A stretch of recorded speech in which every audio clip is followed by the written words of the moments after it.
E hoje a gente vai ler o Salmo de número 27, o Salmo que na tradução Revista Atualizada de Almeida, ele tem por título Anelo pela Presença de Deus, mas vai falar um pouquinho sobre essa questão do medo também. O Salmo de Davi, o Salmo número 27, Davi, inspirado pelo Espírito Santo de Deus, escreve assim: O Senhor é a minha luz e a minha salvação. De quem terei medo? O Senhor é a fortaleza da minha vida. A quem temerei? Quando malfeitores me sobrevêm para me destruir, meus opressores e inimigos, eles é que tropeçam e caem.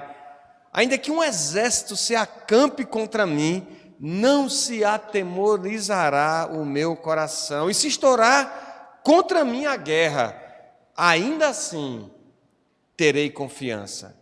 Uma coisa peço ao Senhor e a buscarei, que eu possa morar na casa do Senhor todos os dias da minha vida, para contemplar a beleza do Senhor e meditar no seu templo. Pois no dia da adversidade, Ele me ocultará no seu pavilhão, no recôndito do seu tabernáculo me acolherá, elevar-me-á sobre uma rocha. Agora será exaltada a minha cabeça acima dos inimigos que me cercam. No seu tabernáculo oferecerei sacrifício de júbilo, cantarei e salmodiarei ao Senhor. Ouve, Senhor, a minha voz, eu clamo. Compadece de mim e responde-me. Ao meu coração me ocorre. Buscai a minha presença. Buscarei, pois, Senhor, a tua presença. Não me escondas, Senhor, a tua face. Não rejeites com ira o teu servo, tu és o meu auxílio. Não me recuses, nem me desampares, ó Deus da minha salvação. Porque se meu pai e minha mãe me desampararem, o Senhor me acolherá. Ensina-me, Senhor, o teu caminho e guia-me por vereda plana, por causa dos que me espreitam. Não me deixes à vontade dos meus adversários, pois contra mim se levantam falsas testemunhas que só respiram crueldade. Eu creio que verei a bondade do Senhor na terra dos viventes. Espera pelo Senhor. Tem bom ânimo e fortifique-se o teu coração. Espera, pois, pelo Senhor. Amém? Vamos orar mais uma vez, meus irmãos. Vamos orar.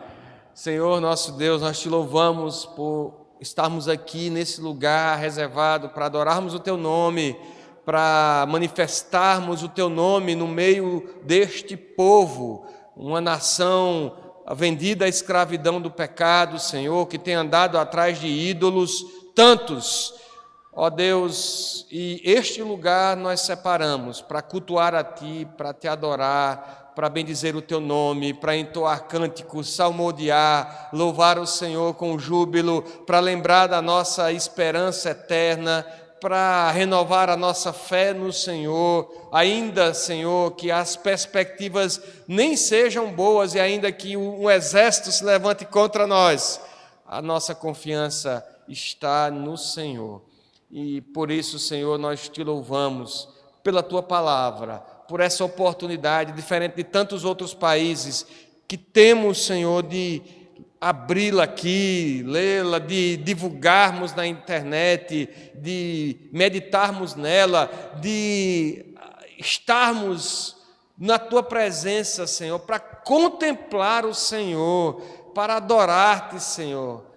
Ó Deus, muito obrigado por esse ano maravilhoso que o Senhor nos deu, de bênçãos, ó Deus, de tantas dificuldades e apreensões, mas em tudo podemos ver a bondade do Senhor na terra dos viventes. Eu sei, Senhor, eu sei que nós experimentamos a Tua bondade e ainda queremos experimentar mais de Ti. Ensina, pois, o nosso coração a esperar no Senhor, a começar de hoje pela Tua palavra, a ouvir a Tua voz, Senhor, a reconhecer a Tua vontade revelada, soprada aos nossos corações. Nós te pedimos em nome de Jesus, que o Senhor nos fale, que nosso coração sossegue para ouvir a Tua palavra. É assim que nós te oramos, te pedindo a Tua bênção sobre o Teu povo, fortalece a Tua igreja, rogando, ó Senhor, Maranata, vem, vem buscar o teu povo, em nome de Jesus, amém. Queridos, então, esse é um salmo que nos ajuda a enfrentar os nossos medos, a enfrentar. Aqui o salmista fala especialmente dos seus inimigos, ele fala de quem terei medo, mas o que é que nos apavora? O que é que nos deixa, o que é que tortura o nosso coração e nos faz perder o eixo, nos faz perder a razão, nos faz perder o sono, o equilíbrio, e dizer assim: ah, meu Deus do céu, e se isso acontecer? Ah, meu Deus, será que fulano vai agir desse modo? Será que o país vai eu fiquei sabendo, tem gente indo até os bancos para sacar o dinheiro com medo de que o governo meta a mão no dinheiro na poupança, como já fizeram certa vez, e aí tem gente que está preocupada, tem gente que está sem dormir. Aqui o salmista, o rei Davi, ele está encurralado pelos seus inimigos, pela forma como ele expõe: os malfeitores me sobrevêm, opressores, inimigos. Ele fala mais adiante, versículo 12: não me deixes à vontade dos meus adversários, pois contra mim se levantam falsos testemunhos que só respiram crueldade. E Davi está vendo esse cenário de adversidade, de inimigos por todos os lados, mas a palavra do salmista é uma palavra de encorajamento para nós que estamos lendo, que estamos ouvindo, e para o próprio coração dele, daqueles que creem no Senhor. Os inimigos aqui são violentos, desejam a destruição de Davi.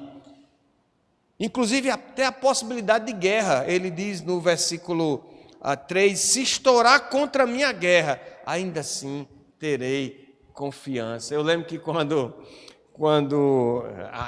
a mídia, né, muitas vezes se alimenta de sensacionalismo, de estardalhaço, né? Eu lembro que quando estava para estourar a guerra da Ucrânia, né, e a mídia fazendo toda aquela propaganda, e a guerra, vai estourar a guerra, e agora é a Rússia, a nação com um poder bélico tremendo, com armas nucleares. Eu me lembro que, acho que Emanuel chegou para mim, ou foi a Elisa, preocupado com a situação da guerra da Ucrânia. Ele disse: pai, e agora, como é que é? Você vai para a guerra da Ucrânia, e essa guerra, será que ela chega aqui no Brasil? O Brasil vai entrar na guerra, como é que a gente vai fazer? O presidente vai apoiar, não vai? E de longe, às vezes a gente se preocupa com a guerra, é o preço do petróleo, é o valor do combustível, mas Davi aqui, ele olha para a possibilidade da guerra, e ainda que estoure a guerra contra ele diz que ainda assim terá confiança no Senhor. Mas essa confiança não é por qualquer motivo, ou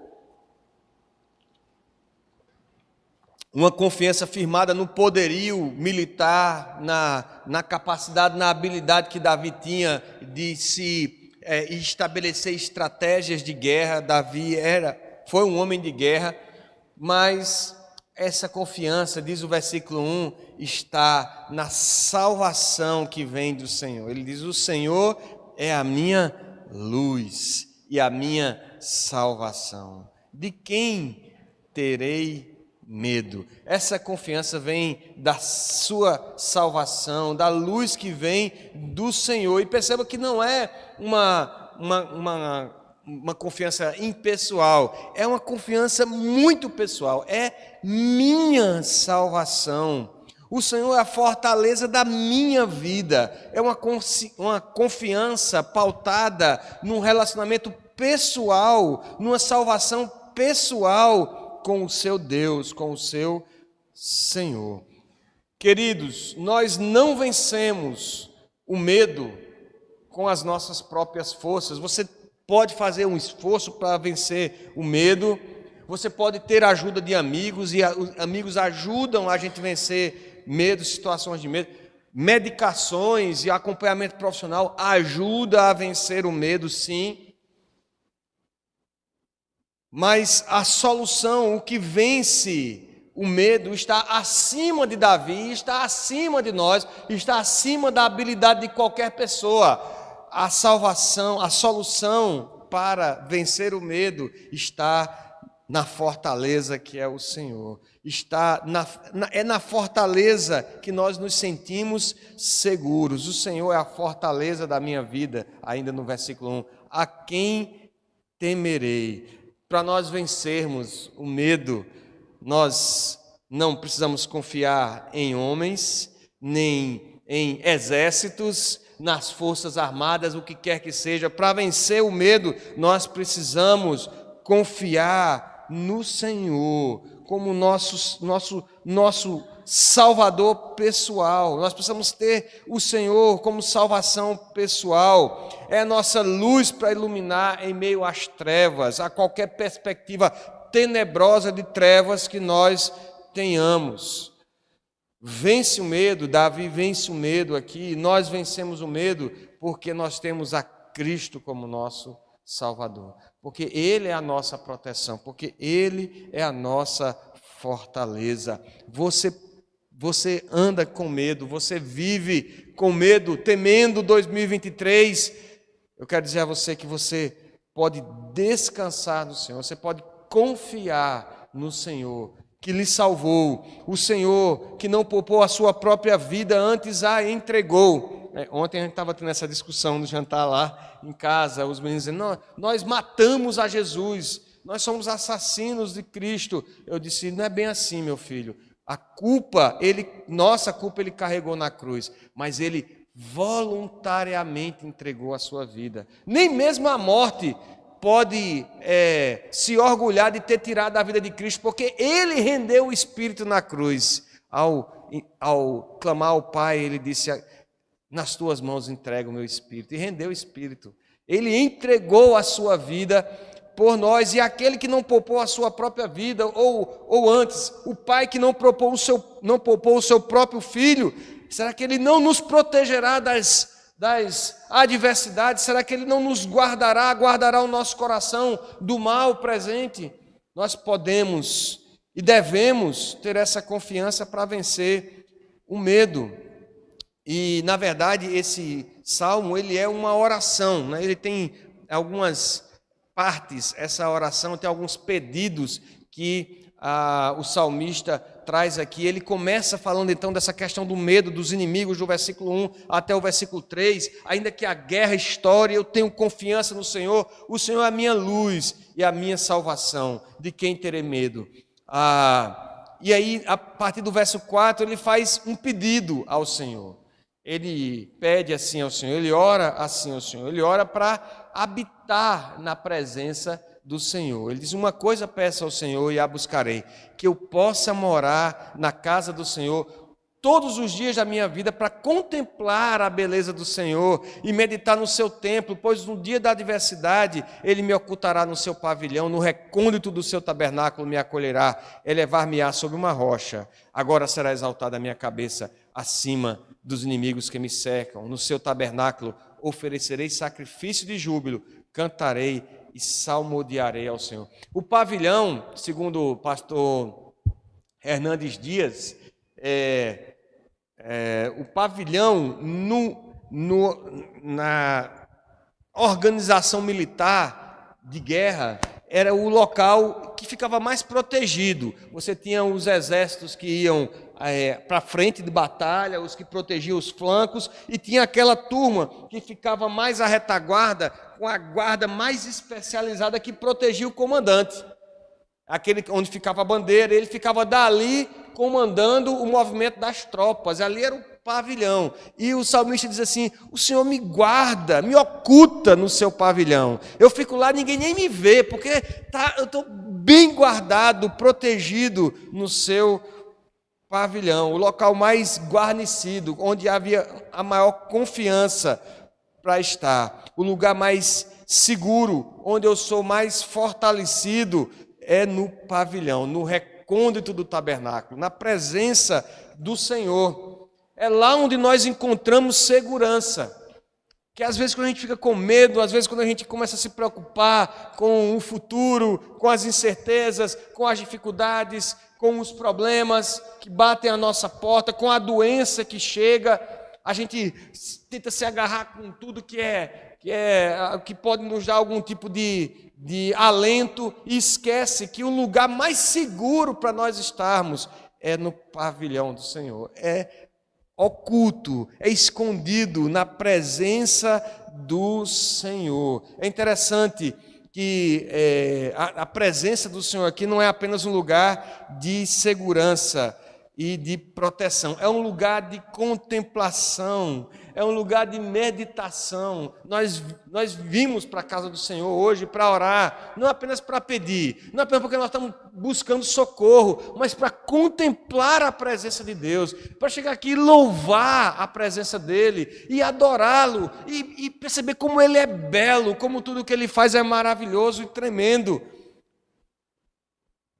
Além da segurança que a sua presença nos dá, é lugar seguro, porque Ele nos firma na rocha, e é lugar também de júbilo, de adoração. Nós lemos aí, o salmista diz: nesse tabernáculo, nesse lugar onde eu me escondo, na presença do Senhor, onde eu encontro segurança, eu oferecerei sacrifício de júbilo, sacrifício de alegria, de celebração, cantarei e salmodiarei ao Senhor. Nós vamos estar aqui no final de semana, aliás, no começo de semana, no domingo, nós vamos estar aqui louvando ao Senhor, com musicais, no domingo pela manhã, com as crianças, no domingo à noite, com adultos, crianças, e nós temos, liturgicamente, nós temos momentos de cânticos, de adoração, porque na presença de Deus, nós devemos louvá-lo.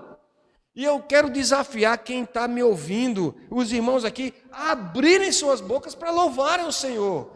Não só nesse lugar, esse lugar é um lugar que nós reservamos para adoração, e por isso é oportuno, no culto nós temos cânticos, e nós cantamos aqui celebrando essa notícia maravilhosa, que o menino nos nasceu, o filho se nos deu, o governo está sobre os seus ombros, e o seu nome é Emanuel, é Deus conosco, é Deus presente. Nós precisamos cantar isso a toda voz e a plenos pulmões, mas quando você estiver em casa, cante ao Senhor. Quando você estiver no trabalho, cante e louve ao Senhor, adore ao Senhor. Na presença do Senhor, há razão para louvarmos ao Senhor, para salmodiarmos ao Senhor, para escrevermos poesia de como Ele é belo, para nós cantarmos e entoarmos a nosso louvor e adoração e alegria na presença dEle. Não somente quando estamos aqui, mas no dia da doença, no dia da adversidade, no dia que os inimigos se levantam contra nós, no dia de guerra, no dia da sua guerra diária para se sustentar, na sua guerra no trabalho,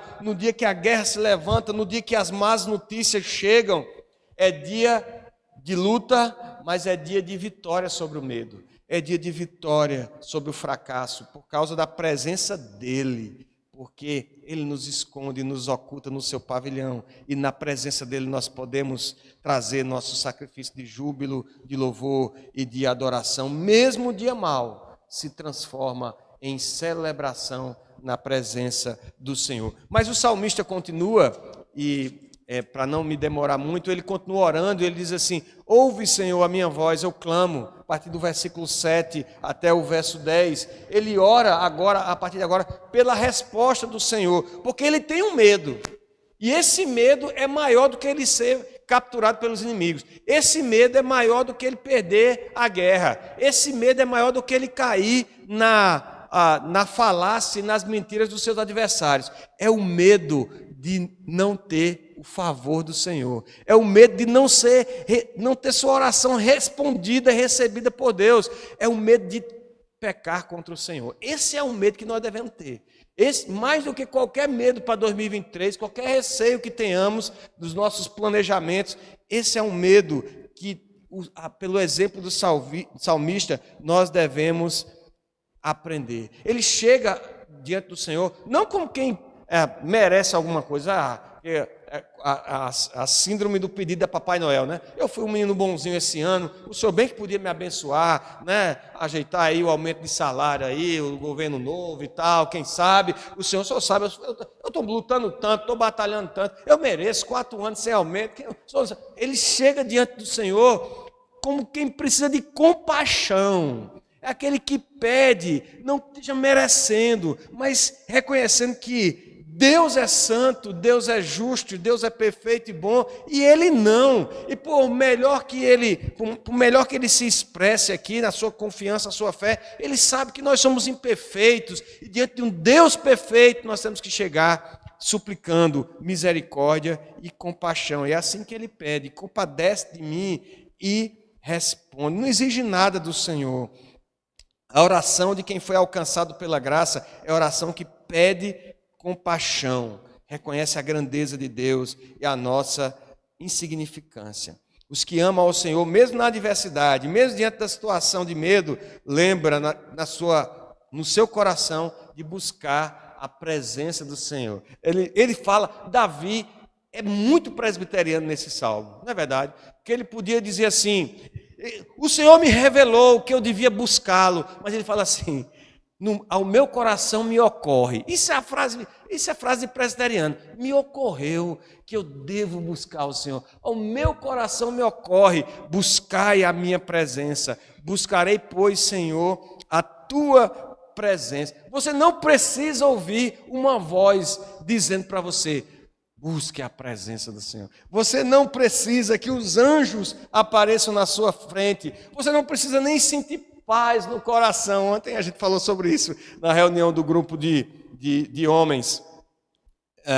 Não precisa sentir paz no coração para saber que você precisa buscar o Senhor, para que você ter essa certeza que você precisa buscar ao Senhor. Buscar a presença de Deus é uma necessidade de quem ama ao Senhor, é uma necessidade de quem foi lavado pelo sangue de Cristo Jesus na cruz do Calvário, é uma necessidade de quem quer servi-lo, é buscar a sua presença. Porque foi transformado pela palavra da verdade e guarda no seu coração essa palavra, ele é lembrado por essa palavra, que ele precisa buscar o Senhor. Através do Espírito Santo, ele precisa buscar o Senhor. Eu sei que você deve ter feito seus planos para 2023, vou fazer isso, não, esse é o ano, eu vou fazer aquilo, eu vou engordar meu patrimônio e tal. Você fez todos os seus planos, mas eu tenho certeza que se o Espírito Santo habita no seu coração, ele deve ter lhe lembrado: buscai a minha presença. Buscai a presença do Senhor. Precisa buscar mais a presença do Senhor. Se você foi achado pelo amor do Filho que se entregou na cruz, quando você levanta de manhã, quando você veste a sua identidade, antes de ser qualquer pessoa, que você está pensando, lembrando quem você é, ou ao deitar, quando você encosta a cabeça no travesseiro, o Espírito Santo deve lembrar no seu coração: busque a presença de Deus. Busque a presença do Deus da sua salvação. Então, o maior temor que nós temos que ter, meus irmãos, não é qualquer outro temor, não é qualquer outra mudança política, econômica, social, não é a questão do emprego, não é. O maior temor que nós devemos ter de, na verdade, desagradar esse Deus. É de nós nos rebelarmos contra esse Deus, pecar de modo que a sua santidade e justiça o faça virar a sua face contra nós e não encontrarmos o seu favor. Portanto, busque a presença do Senhor. E o salmista termina com uma orientação e algumas ordens. Ele diz assim: ensina-me, Senhor, o teu caminho e guia-me por vereda plana, por causa dos que me espreitam. Não me deixes à vontade dos meus adversários, pois contra mim se levantam falsas testemunhas e os que só respiram crueldade. Eu creio que verei a bondade do Senhor na terra dos viventes. Espera pelo Senhor. Tem bom ânimo e fortifique o teu coração. Espera, pois, pelo Senhor. Para a gente se guiar hoje, eu fui a Mossoró semana passada. E eu não sei, eu dirigindo lá e pensando: meu Deus, como é que antes eu conseguia ir para Mossoró? E como é que eu conseguia? Porque a mente da gente prega peças o tempo todo. Eu fui chegando numa daquelas encruzilhadas lá, e Clênia disse assim: pega a direita. Eu disse: Não, eu acho que é a esquerda. Mas na cabeça da gente, por causa de alguma outra viagem, a gente chega ou por causa de algum outro cruzamento, a gente chega num local e o cérebro, ele tenta, para não deixar lacunas, ele tenta preencher com algumas vivências que você tem, ou com, sei lá, alguma coisa que você leu. E aí, coloca lá, vira à direita. Mas aí eu fui atrás de uma placa e tal, e na verdade era a esquerda que a gente devia virar. E hoje a gente orienta-se no caminho, não só pela sinalização, mas muito pelo Waze e pelo Google Maps, não é verdade? Não sei como é que as pessoas viviam sem isso há tempos atrás, mas hoje a gente sai daqui da igreja e vai para casa e diz assim, rapaz, eu vou colocar aqui no Waze para ver se não tem trânsito e tal, e para, não é? Um caminho que a gente já sabe de cor. Mas ainda assim o Waze e o Google Maps, de vez em quando te armam para você, coloca você numa enrascada. De vez em quando a gente sabe de alguém que pegou um atalho desse do Waze e acabou entrando onde não devia. Mas a palavra do Senhor, ele ensina um caminho perfeito, sem enrascadas, sem dúvidas, sem enganos. É caminho por vereda plana, é isso que o salmista diz. Ensina-me, Senhor, teu caminho e guia-me por vereda plana por causa dos que me espreitam. A palavra do Senhor, para aqueles que querem agradar ao Senhor e andam pela fé, é esse indicador do caminho, esse caminho maravilhoso e perfeito.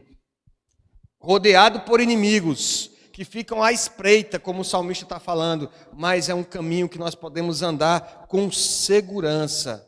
Rodeado de notícias falsas, aqui lembrei das fake news, quando ele diz, não me deixe à vontade dos meus adversários, pois contra mim se levantam falsas testemunhas que só respiram a crueldade. Talvez aqui uma referência a Doeg, né, lá naquela ocorrência lá em Nob, quando Davi foge da presença de Saul e passa lá e pega com o sacerdote Abimeleque a espada de Golias e se alimenta dos pães da proposição e sai, e Doeg estava ali presente e vai contar direto para Saul. E quando Saul fala com Abimeleque, você me traiu, Abimeleque não sabia que ele estava fugindo não. Quem é mais fiel a Saul, ao rei, do que o teu servo Davi? E Saul, irritado, já dominado por espírito maligno, manda que os seus soldados se arremetam contra os sacerdotes, e os soldados temem fazê-lo. E quem é que vai lá? Doeg, o dedo duro, o fuxiqueiro. Ele vai lá, o X9, ele vai lá e mata 85 sacerdotes em Nob. E possivelmente Davi esteja falando aqui, lembrando desta ocorrência, ou falando dessa situação. Queridos, o estudo da palavra de Deus não nos apontam para um momento ideal. Eu estou esperando então as coisas se organizarem, minha vida se organizar, para de fato eu começar a ir para a reunião de oração, para começar a servir a Deus lá na casa do Senhor, para desenvolver o ministério, para começar a pregar, para ajudar lá em Pedra d'Água, o ministério lá do CAEP, lá no trabalho social. A palavra de Deus não nos aponta um momento ideal, mas ele nos aponta uma vereda, um caminho que talvez esteja cercado de inimigos que estão de olho, mas é um caminho que é cheio de esperança, é um caminho que o Senhor está no controle, é o caminho que Ele quer que nós vivamos. Veja, Ele diz, eu creio que verei a bondade do Senhor na terra dos viventes. No meio de um cenário totalmente adverso, no meio de tanta desgraça, de tantos inimigos, a palavra de Davi não é uma palavra de desespero, não é uma palavra de medo, é uma palavra de esperança. E quem busca o Senhor de fato e anda na sua palavra, tem esperança nele, tem esperança no seu coração, e isso transborda nas suas orações, no modo que vive e na forma que fala. E aí ele dá as ordens finais. Espera pelo Senhor. Eu acho que ele está falando com a sua própria alma, com o seu próprio coração. Espera no Senhor, espera pelo Senhor. Tem bom ânimo e fortifique-se o teu coração. Espera, pois, pelo Senhor. É o Senhor que está no controle. Ele que garante a vitória. Ele nos garantiu vitória sobre a morte. o mais temido de todos os inimigos. Você crê que vai ver a bondade do Senhor? Veja, ele fala aqui da terra dos viventes e alguns comentaristas dizem que isso é uma referência à eternidade, ao céu. Mas me parece muito mais natural nós entendermos que é no presente, no mundo presente, nós veremos a bondade do Senhor. Você crê nisso? É uma promessa da palavra do Senhor para as nossas vidas. Para aquele que busca o Senhor, para aquele que anda no seu caminho. Eu sei que veremos a bondade do Senhor. Não é uma pergunta, é uma afirmação, é uma promessa, seguida de ordens. Espera pelo Senhor, tem bom ânimo e fortifique-se o teu coração. Nós podemos pedir muitas coisas a Deus para 2023, mas tenha certeza, Deus age no seu próprio tempo, mas espere nele, espere pelo Senhor, tenha bom ânimo e fortifique-se o seu coração e que essas ordens sejam cumpridas para 2023. Amém? Vamos orar, meus irmãos, mais uma vez. Senhor, nosso Deus, obrigado pela Tua palavra, Senhor. Obrigado porque ela nos encoraja a vivermos com esperança no nosso coração. Ensina-nos na nossa falta de fé, Senhor, na nossa insegurança, a confiarmos no Senhor, a termos o Senhor de fato como a nossa salvação e luz e, ó Deus, a descansarmos nessa confiança. Ó Pai, ajuda-nos, ó Deus, na nossa fraqueza, a esperarmos no Senhor, a termos bom ânimo, a fortificar o nosso coração para esse ano que se inicia e para todos os projetos e planos que o Senhor tem reservado para nós. É assim que nós te oramos nessa noite, agradecidos pela Tua palavra, em nome de Jesus. Amém.